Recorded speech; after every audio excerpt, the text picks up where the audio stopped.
Hello dear students. I hope आप सभी बहुत ही खैरियत से होंगे। बहुत टाइम के बाद आपकी टी 1 एग्ज़ाम ख़त्म होने के बाद कुछ ब्रेक के बाद अब हम अपना क्लासेस जो है वो कंटिन्यू करने जा रहे हैं। स्टूडेंट्स, आज के इस क्लास में, आज के इस लेक्चर में हम अपना नया चैप्टर स्टार्ट करने जा रहे हैं by the name of the cell. Chapter number 16 and page number 202। आप सभी अपना किताब निकाल कर, अपनी किताब खोल कर पेज नंबर 202 निकालिए। चैप्टर 16 से हम शुरू करने जा रहे हैं। हम थोड़ा सा इंट्रोडक्शन आज पढ़ लेंगे द सेल का। बच्चों, आप सभी जानते हैं, देखिए कि बहुत ही यानी छोटे क्लासेस से हम पढ़ते आ रहे हैं, या आप लोगों ने सुना भी होगा कि जितने भी लिविंग ऑर्गेनिजम्स हैं, यानी ऐसे ऑर्गेनिजम्स जिनके अंदर जान है, जिनके अंदर लाइफ है, ऐसे सारे ऑर्गेनिजम्स का बॉडी जो है वो बहुत ही छोटे छोटे चीज़ों से बने होते हैं। छोटे छोटे यानी यानी ऐसे पार्टिकल लाइक स्ट्रक्चर से बने होंगे जिनको हम कहते हैं सेल्स। क्या कहते हैं? सेल। अब इसी सेल के बारे में, सेल एक्चुअली क्या है, सेल के अंदर किस तरीके के स्ट्रक्चर्स आपको नजर आएंगे, इंसान के बॉडी के अंदर किस किस तरीके के सेल्स या कितने सेल्स प्रेजेंट होंगे, उसी के बारे में हमें डिटेल में पढ़ना है इस पूरे क्लास के अंदर स्टूडेंट्स। तो चलिए हम पढ़ लेते हैं। सबसे पहला हमारे पास है इंट्रोडक्शन, यानी इस पूरे चैप्टर का इंट्रोडक्शन हमें पहले पढ़ना है। वी ऑल नो, सब लोग किताब निकालिए, शाबाश। We all know that all living things are made up of tiny living parts called cells. Can we see these cells from external examination of a living being? From external examination of a plant, we can see only its different parts, namely the root, the stem, the leaves, and the flowers. In case of humans, we can see the head, face, arms, legs, and chest. How do we then see cells?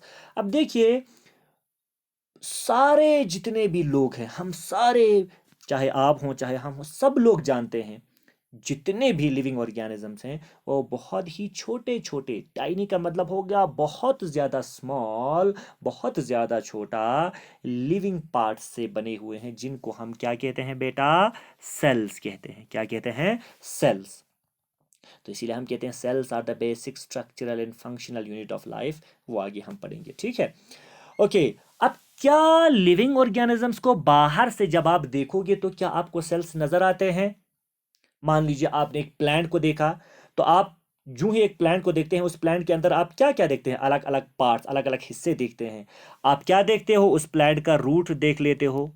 आप क्या देख लेते हो? उस plant का आप leaf देख लेते हो, लीव्स। उस प्लांट का आप स्टेम देख लेते हो, और उस प्लांट का आप फ्लावर देख लेते हो। ये सारी चीजें आपको बाहर से आसानी से अपनी आंखों से दिख जाता है। इसी तरीके से आप किसी एनिमल को या किसी इंसान को देखेंगे तो आपको तुरंत ही अपनी आंखों के सामने क्या आ जाता है? उसका चेहरा आ जाता है, उसका आंखें आ जाता है, कान आ जाता है, उसके आर्म्स आ जाते हैं, लेग्स आ जाते हैं। वो ये समझ में आ रहा है बेटा? ठीक है, ओके। ये सारी चीजें आपको यानी दिखने लगता है अपनी आंखों से। लेकिन यहाँ पे सवाल, हम बॉडी पार्ट्स की बात नहीं कर रहे हैं बल्कि सेल्स की बात कर रहे हैं। तो हम सेल्स को कैसे देखें भाई? समझ में आ रहा है? ठीक है। तो we can see cells by studying the internal structure of different parts of the living being. अब जब आपको सेल्स किसी भी लिविंग ऑर्गेनिज्म के अंदर देखना है, तो ये जो आपके बॉडी में, ये जो आपने किसी भी लिविंग ऑर्गेनिजम्स के अंदर जो बॉडी पार्ट्स देखे, मान लीजिए रूट देखा आपने, लीफ देखा, इन ऑर्गन्स को, इन पार्ट्स को खोलकर उसके अंदर हमें देखना पड़ेगा।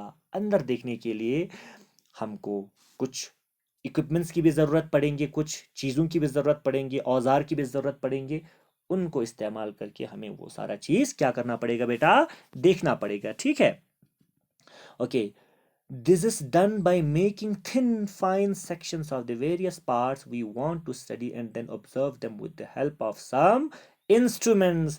तो हमें क्या करना पड़े? मान लीजिए आपको इस लीफ के अंदर सेल्स देखने हैं, तो आपको सबसे पहले इस लीफ का क्या करना पड़ेगा बेटा? बहुत छोटे छोटे स्लाइस, छोटे छोटे पीसेस बनाने पड़ते हैं। वो हम बनाते हैं पटैटोस को, यानी आलू को इस्तेमाल करके इनका यानी हम ये बनाते हैं। इंशाल्लाह दुआ कीजिए कि क्लासेस आपका यानी फिजिकल क्लास जो है वो स्टार्ट हो जाए, तो ये सारे जो प्रैक्टिकल से एक्टिविटीज़ हम लैब में भी कर सकते हैं आसानी से। ठीक है बेटा, ओके। तो कुछ इंस्ट्रूमेंट्स को भी हम क्या करते हैं, इस्तेमाल में ले आते हैं, ताकि हमारा यानी जो काम जो है वो बहुत अच्छे से बन जाए। Can you name one such instrument? कोई एक ऐसा इंस्ट्रूमेंट का नाम बता दीजिए, बता दीजिए, शाबाश। आपके पास बहुत सारे ऐसे इंस्ट्रूमेंट्स हैं जो छोटी चीज़ों को देखने के लिए हम इस्तेमाल करते हैं, बता दीजिए, शाबाश। While studying the parts of a flower you are suggested to use a hand lens. जब आप किसी फ्लावर के बाहर से, दूर से जब आप देखो तो आपको सिर्फ फ्लावर ही नजर आता है, रंग बिरंगे अच्छे अच्छे कलर के, अच्छे अच्छे फ्रेग्रेंस के फ्लावर नजर आते हैं, लेकिन उस फ्लावर के अंदर जो छोटे छोटे और भी तो पार्ट्स होते हैं, ऑर्गन्स होते हैं, उनको देखने के लिए आप क्या इस्तेमाल करते हैं, हैंड लेंस इस्तेमाल करते हैं। क्या करते हैं बेटा, हैंड लेंस। ये है आपका हैंड लेंस, इसको इस्तेमाल करते हैं। ठीक है, the other instrument is microscope. दूसरा जो इंस्ट्रूमेंट जो होता है वो क्या है आपका, माइक्रोस्कोप। तो बेस्ट आपके पास इंस्ट्रूमेंट है सेल्स को देखने के लिए, यानी छोटी चीजों को देखने के लिए। The microscope is used to study microscopic organism as well as the internal structure of living things. Microscope को माइक्रोस्कोप क्यों नाम पड़ा है, आप खुद देखिए। माइक्रोस्कोपिक जो चीजें होती हैं, यानी बहुत जो छोटी चीजें होती हैं, उन्हीं को हम माइक्रोस्कोपिक थिंग्स कहते हैं। ठीक है, जो बहुत ज़्यादा स्मॉल हो, जिनको आप अपने इन बड़ी आंखों से आसानी से देख नहीं सकते, तो उन आंखों से ना देख पाने वाले जो चीज़ें हैं उनको सही से देखने के लिए हम किसको इस्तेमाल करते हैं, माइक्रोस्कोप्स को। किसको बेटा, माइक्रोस्कोप्स को, याद रखिएगा ये। तो लिविंग ऑर्गेनिजम्स के इंटरनल स्ट्रक्चर्स और माइक्रोस्कोपिक ऑर्गेनिजम्स को देखने के लिए माइक्रोस्कोप का इस्तेमाल किया जाता है। ठीक है, अब देखिए, instruments use to magnify objects. किसी भी चीज को जो छोटा होगा उसको बड़ा करके देखने के लिए जो इंस्ट्रूमेंट इस्तेमाल करते हैं वो कौन कौन से हैं। सबसे पहला हमारे पास है hand lens. A hand lens is a glass which is convex on both sides. It is therefore called a biconvex lens. हमारे पास दो तरीके के लेंस होते हैं बेटा, एक होता है कॉन्वेक्स लेंस होता है, एक होता है कनकेव लेंस।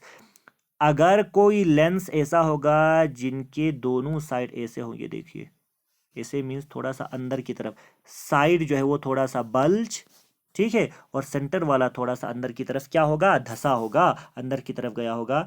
ऐसे लेंस को हम क्या कहते हैं, याद रखिए, ऐसे लेंस को हम कहते हैं कॉनकेव लेंस। क्या कहते हैं, कनकेव लेंस। ठीक है, लेकिन कोई लेंस ऐसा होगा जो क्या होगा, जो दोनों एंड से वहां पे पतला होगा, सेंटर में आपका क्या होगा, सेंटर में आपका मोटा होगा। ऐसे अगर कोई लेंस होगा, इसको हम कहते हैं कन्वेक्स लेंस। क्या कहते हैं, कन्वेक्स लेंस। और जब आप हैंड लेंस के अंदर देखते हैं तो दोनों साइड आप जब देखोगे तो सेंटर वाला पोर्शन ये जो है वो मोटा होगा और साइड में आपको पतला पतला नजर आएगा साइड में। ठीक है, तो आपके हैंड लेंस के अंदर कौन सा लेंस लगा होता है, कन्वेक्स लेंस लगा होता है। क्या लगा होता है बेटा, कन्वेक्स लेंस। ठीक है, क्योंकि दोनों साइड में कन्वेक्स है ना, ये भी कन्वेक्स है और दूसरे साइड में भी कन्वेक्स है, इसलिए हैंड लेंस के अंदर जो लेंस प्रेजेंट होता है उस लेंस को हम कहते हैं बाय। बाय का मतलब टू, बाय कन्वेक्स, यानी दोनों साइड में कन्वेक्स, बाय कन्वेक्स लेंस हम इसलिए उसको कहते हैं, क्या कहते हैं, by convex lens. Generally a hand lens, LENS है ये, generally a hand lens is held in a frame and has a handle. तो जाहिर सी बात है, एक हैंड लेंस जो होता है उसका, जैसे कि इस बाई कन्वेक्स लेंस में आपको दिखाया गया है, ये इस तरीके से एक फ्रेम होता है, इसके अंदर ताकि फिक्स रहे, इसके अंदर इस तरीके से आपका लेंस प्रेजेंट होता है। ठीक है, और इसका इस तरीके से क्या होता है, एक हैंडल भी होता है। ये आपका हैंडल है, ये उसका फ्रेम है। समझ में आ रहा है, ठीक है, ओके। अब सवाल ये है, हैंड लेंस को इस्तेमाल कैसे किया जाता है भाई, how to use the hand lens. Hand lens को कैसे इस्तेमाल किया जाए, तो देखते हैं कैसे इस्तेमाल करते हैं। उसके लिए हमें एक्टिविटी करना पड़ेगा। Activity 16.1, bring the lens to the printed page of your book. ये सारा आप लोगों ने इस्तेमाल भी किया होगा हैंड लेंस की। आपको क्या करना है, एक हैंड लेंस अपने हाथ में लेना है, हैंडल के साथ पकड़ना है, तो अपना जो किताब है उसके पेज, इस पे जो लिखा होगा उसके बिल्कुल क्लोज में लाना है, सामने लाना है। Look at this page through the lens and adjust इस distance till it becomes clear. तो आप देखते होंगे कि जब बहुत क्लोज ले आते हैं तो कुछ भी दिखाई नहीं दे, लेकिन धीरे धीरे ऊपर थोड़ा सा आप लेते गए तो उसको जब एडजस्ट करते हैं तो अब धीरे धीरे जो पेज पे ये जो लिखे होंगे ये सारे जो है आसानी से दिखने लगते हैं। तो इसी तरीके से आपको एडजस्ट करना है। What do you find after looking through the lens? Lens के थ्रू जब आप देखोगे तो आपको क्या दिखता है? Letters on the page appear much bigger, in other words the object has been magnified. यानी पेज पे जो चीजें लिखा होगा वो बहुत उसके अंदर देखने से बहुत बड़ा दिखता है, और इसका मतलब हम ये कह सकते हैं कि जो चीज आप उसके अंदर देख रहे हैं उसको मैग्नीफाई किया हुआ है। मैग्नीफाई का मतलब क्या होता है? लार्ज, यानी बड़ा करके दिखाया जाता है। In the above activity, you use the hand lens which can magnify objects to some extent. A microscope has more than one lens. It is an instrument which is used to enlarge objects which cannot be seen with the naked eye or with the help of hand lens. अब जब आप hand lens इस्तेमाल करते हैं तो कुछ हद तक ही वो हैंड लेंस यानी उस चीज को बड़ा करके दिखाते हैं, लेकिन एक माइक्रोस्कोप के अंदर कई सारे लेंस लगे होते हैं। हैंड लेंस के अंदर सिंगल लेंस होगा, एक ही लेंस होगा, सिर्फ एक ही। लेकिन जब आप माइक्रोस्कोप के अंदर देखोगे कई सारे लेंस आपको यानी उसके अंदर लगे होते हैं। तो बहुत सारे लेंस लगने की वजह से माइक्रोस्कोप के अंदर आप किसी भी चीज को और भी बहुत ज्यादा बड़ा करके देख सकते हैं। तो हम माइक्रोस्कोप इसलिए इस्तेमाल करते हैं ताकि ऐसे छोटी चीज़ों को बड़ा करके देखें जिनको हमारी आंखें आसानी से देख नहीं सकते। ठीक है बेटा, यहाँ पे आप देख लीजिए, शाबाश, ये माइक्रोस्कोप आपके पास है। तो इस माइक्रोस्कोप के कई सारे क्या हैं?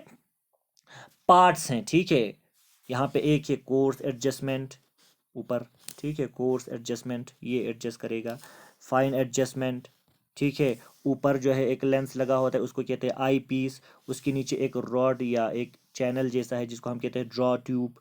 फिर उसके बाद नीचे एक है बॉडी ट्यूब। फिर है आपका ये जो है ऑब्जेक्टिव्स, ये ऑब्जेक्टिव्स भी आपके क्या है? लेंस हैं। फिर है आपके पास यहाँ पे स्टेज, इस पे जो चीज़ हम देखते हैं वो रखा जाता है। ठीक है, और उसके नीचे आपका मिरर है जो कि लाइट को फोकस करता है, क्योंकि बिना लाइट के तो हम देख नहीं सकते, तो लाइट को फोकस करना पड़ता है। ठीक है, look at figure 16.2. This is the figure of a commonly used microscope. It has an upper tubular part called the body tube. मैंने पहले ही कहा ये जो है अपर का ये जो ट्यूब लाइक स्ट्रक्चर है उनको हम कहते हैं बॉडी ट्यूब इस माइक्रोस्कोप का। ठीक है, इसके पास मैग्नीफाइंग लेंसेस होते हैं, यानी बड़ा करने के लेंसेस प्रेजेंट होते हैं। Both of its ends, both of its ends means यहाँ भी लेंस प्रेजेंट होता है, उसके नीचे भी लेंस प्रेजेंट होते हैं। बॉडी ट्यूब के ऊपर भी, नीचे भी, यहाँ भी, यहाँ भी। आ रहा है समझ में? ठीक है, the upper part has a magnifying lens called eyepiece. ऊपर जो मैग्नीफाइंग लेंस प्रेजेंट होता है उसको कहते हैं आई पीस, और नीचे जो मैग्नीफाइंग लेंस प्रेजेंट होते हैं 2 से 3 जो मैग्नीफाइंग लेंस जो है वो अटैच होता है। नीचे जो है ना, ये जो बॉडी ट्यूब के नीचे जो है ना ऑब्जेक्टिव जिसको हमने कहा, वहां पे कई सारे लेंस लगे होते हैं अलग अलग पावर के, अलग अलग पावर के, 45x 70x 100x, इस तरीके से अलग अलग। ठीक है, तो वहां पे कई सारे मैग्नीफाइंग लेंस जो है वो अटैच रहता है। These are called the objectives. और ये 2-3 जो मैग्नीफाइंग लेंस नीचे जो आपके बॉडी ट्यूब के लोअर वाले पोर्शन में लगा होता है, लोअर हिस्से में लगा होता है, उनको हम क्या कहते हैं? ऑब्जेक्टिव्स कहते हैं। क्या कहते हैं बेटा? Objectives. The objective lenses are of different powers of magnification. Powers of magnification का मतलब होता है कि किसी भी लेंस का एक चीज को कितना बड़ा करके देखने के उस पावर को हम कहते हैं पावर ऑफ मैग्निफिकेशन। तो कई तरीके के पावर ऑफ मैग्निफिकेशन होगा। 5x वाला लेंस एक होगा, 10x एक होगा, 40x एक होगा, 45x भी होता है, और 100x भी होते हैं, यानी 5 गुना बड़ा करके दिखाना, 10 गुना बड़ा करके दिखाना, 40 गुना बड़ा करके दिखाना, और किसी चीज़ को 100 गुना बड़ा करके दिखाना। तो अलग अलग डिग्री ऑफ मैग्निफिकेशन हैं। ठीक है बेटा, the object to be examined is placed on the stage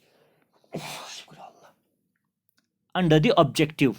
तो हम क्या करते हैं, एक इस तरीके से स्टेज होता है ना, और इसके ऊपर इस तरीके से ऑब्जेक्टिव होता है, लगा होता है। ठीक है, इस को हम कहते हैं स्टेज। इस स्टेज पे अब हम क्या करते हैं, ये इस तरीके से स्लाइड डालते हैं, और इस पे जो चीज़ हमें देखना होगा इस पे डालेंगे, और ये जो लेंस है उसको फोकस करेंगे। ठीक है, light on the object is focus through the mirror, और हमने कहा था ना नीचे इस तरीके से एक मिरर लगा हुआ है, इस मिरर पे लाइट को फोकस कराना है ताकि आसानी से इसके नीचे से यानी आपके ऑब्जेक्ट पे, उस चीज पे जिसको हम देखना चाह रहे हैं उस पे लाइट फोकस हो। बाय रेजिंग और lowering the body tube with the help of a coarse adjustment we can see the object through eyepiece. हमने कहा था ना एक यहाँ पे क्या होता था, कोर्स एडजस्टमेंट होता था। उस कोर्स एडजस्टमेंट को आप इधर उधर घुमाएंगे, यहाँ या यहाँ की तरफ इस तरीके से घुमाएंगे तो ये ऊपर नीचे आता है, ये नीचे भी आ जाता है, कौन सा बॉडी ट्यूब जो है वो नीचे भी आता है, ऊपर भी चला जाता है, ठीक है। और उस तरीके से लेंस जो है इस ऑब्जेक्ट पे क्या किया जाता है, फोकस किया जाता है, और आई पीस के थ्रू, यानी आई पीस मीन्स ऊपर जो लेंस है उसके थ्रू हम अपनी आंखों से आसानी से उसको देख लेते हैं, ठीक है बेटा। तो ये हो गया आज के लिए थोड़ा सा इंट्रोडक्शन। नेक्स्ट जो हम पढ़ेंगे वो एक्टिविटी 16.2 से स्टार्ट करेंगे बेटा। Thank you and have a nice day बेटा।